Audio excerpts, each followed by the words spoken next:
Dear Lord, please let the words that flow from my mouth be in your spirit. It is important throughout our journey on this life that we show ourselves the kind of grace that we show others.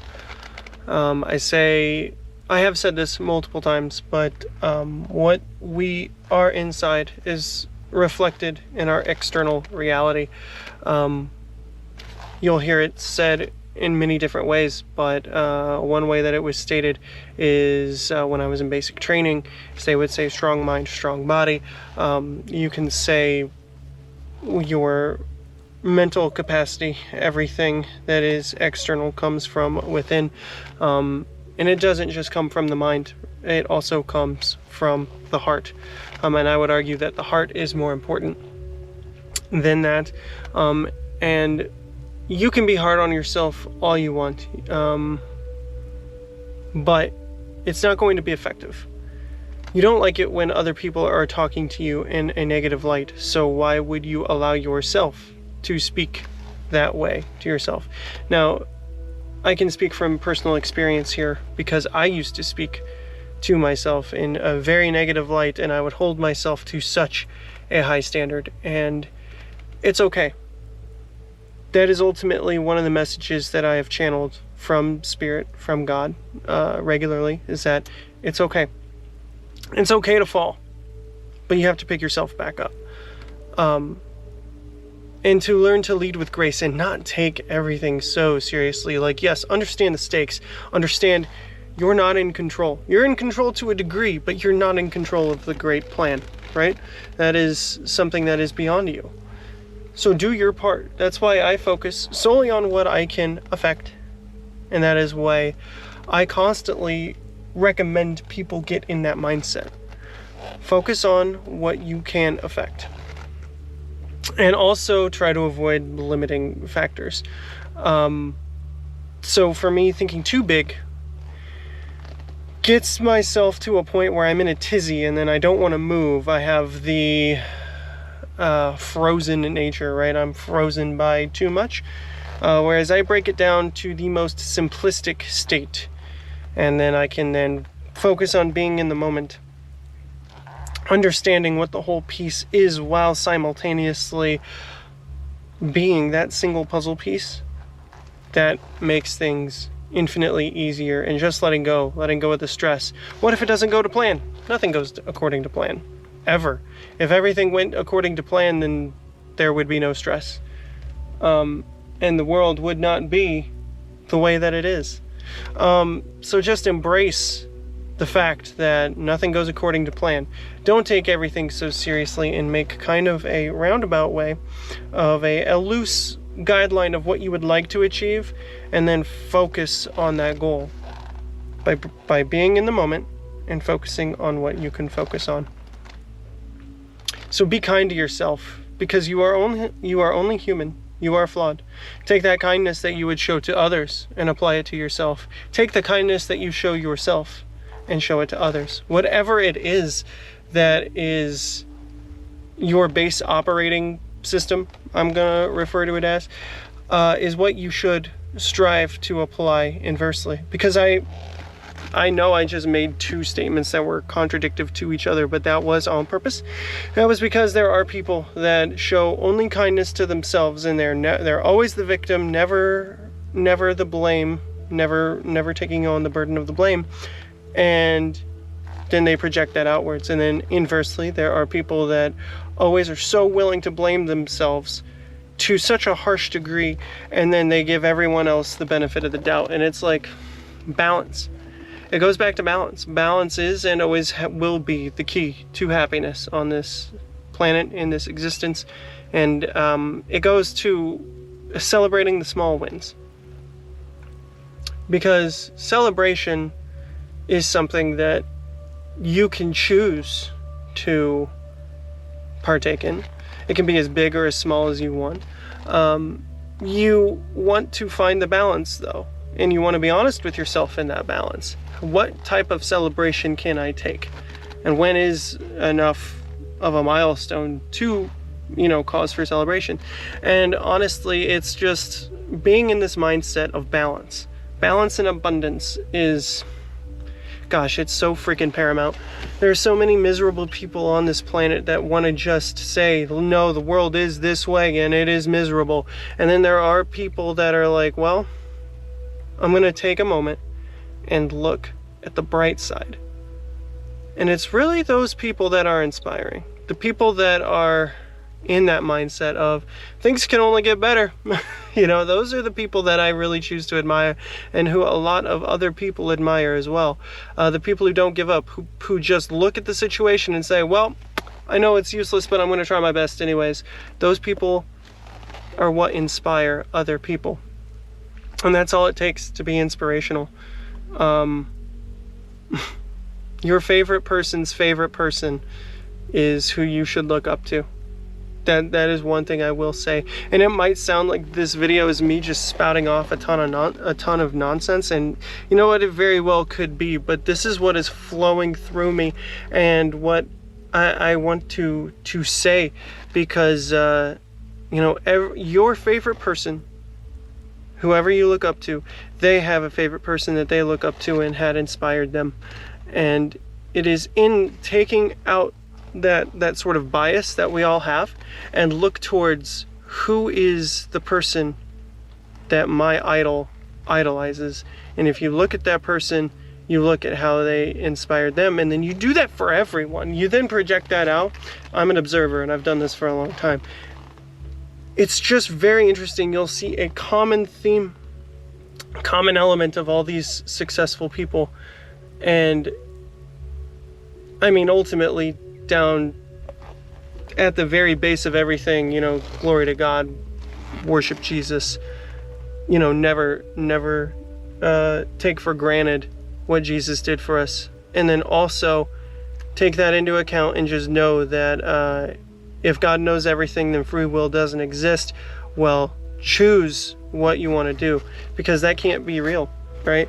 If God knows everything before we do it, then free will is a lie, but we are told we have free will. So why sit there and ponder that question? Is free will real or is it not? I have the choice in this moment. Do I want to give in to my desires for the short term or give in to my desires for the long term? You have that, and you're like, well, no.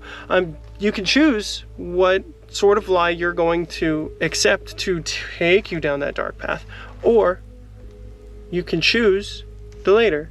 And you might in the moment be like, oh darn, you know, I really wanted that thing and I don't have it, so I'm gonna throw a tissy. Or you can put yourself in that mindset. This is a very spiritual minded concept that I love doing. It's a nice little exercise that you go ahead and you put yourself in the mindset of you having that long-term goal achieved. Like, let's say you want $100,000 and you put yourself in that mindset and you just envision what you would do with $100,000. How does it feel? What have you achieved? What have you accomplished? And then you take yourself and put yourself in the now. You literally thank God for having all of that. Thank the universe, thank God, whatever you want to call it. People always cringe when you use the term God instead of the universe.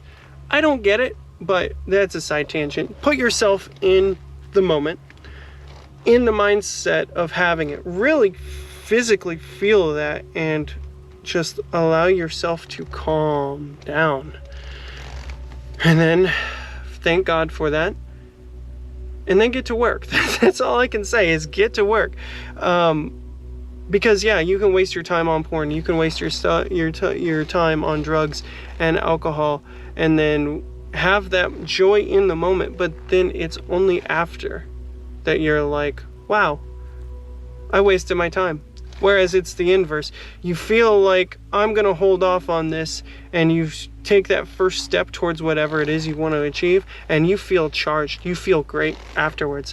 I felt, you know, I said in my most recent video that I had taken time away from content creation to go ahead and start focusing on being in the now.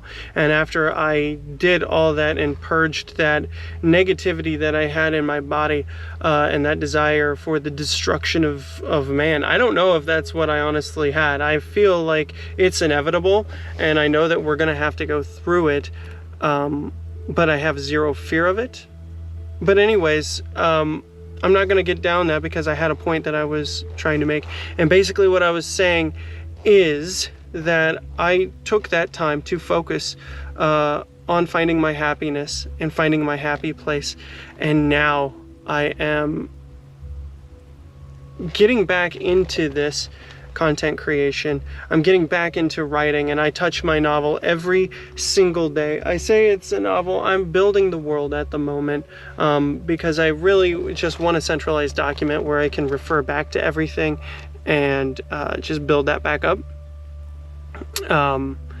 And really be organized about it, because disorganization, writing things down in 100 different places and not having it organized is kind of what led to me retreading old steps before I was completely disorganized. It was an organizational issue, I will say, but I still tried to persevere, and I wrote 2 drafts of something that was not clear, and so I had to throw it away and start from scratch. But I will say that on my own personal journey, getting back to that point was paramount, and I am in a very happy place right now. I'm also in a boiling car right now. There are multiple things happening that are factoring into me starting to sweat right now, but one of them is definitely that it is a lot warmer than I expected. I'm wearing a base layer. I'm wearing three layers here. I got my shirt, this zip up thing, and this thing, this jacket. So please ignore the sweat.